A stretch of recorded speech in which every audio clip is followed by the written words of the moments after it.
A plane touches down. Passengers disembark. But what if one of them wasn't really there? A man's flight landed safely, but security footage proves he never boarded. How? Why?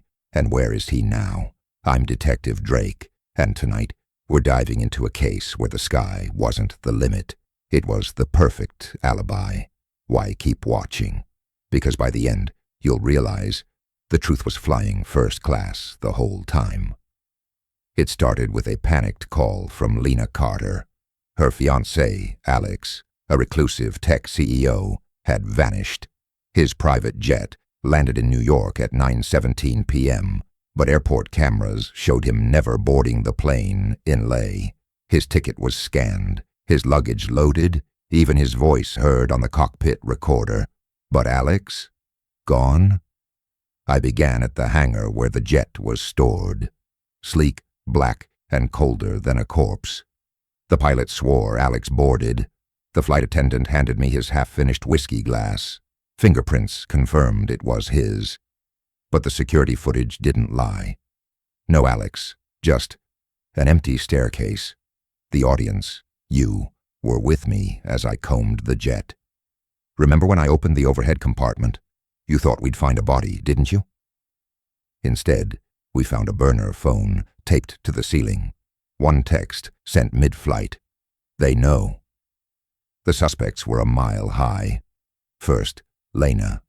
She stood to inherit Alex's billion-dollar company if he was declared dead. But her alibi was airtight. She'd been live streaming a charity event. Then there was Alex's business partner, Victor. He'd been quietly buying shares of the company, but he claimed he was in Tokyo. And finally, the co-pilot, Jax.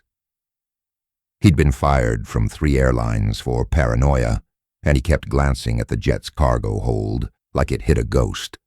The breakthrough came when I checked the jet's weight logs. The plane was 187 pounds heavier at takeoff than landing. What or who had they dumped mid-flight? The audience shouted, "Check the cargo hold."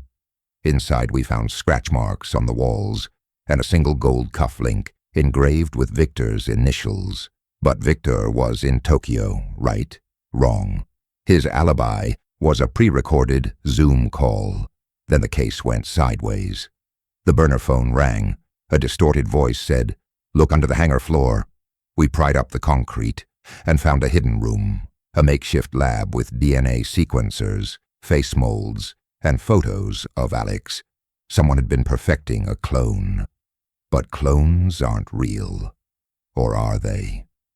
The lab's computer had files on a project called Doppelganger 2.0. Alex's company had been developing AI-driven holograms and synthetic skin. For what? To create the ultimate decoy. The final twist? Alex had boarded the jet, but not as himself.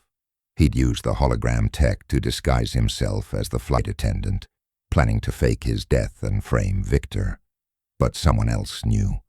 The real flight attendant, whose DNA matched the scratch marks in the cargo hold.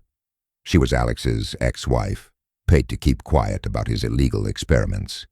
When she realized he'd double-crossed her, she shoved him out of the plane and took his place using the very tech he'd built. So you see, this case was anything but simple. A man who tried to vanish into the sky, a lover who became a ghost, and a lie that flew too close to the sun. But that's the thing about secrets.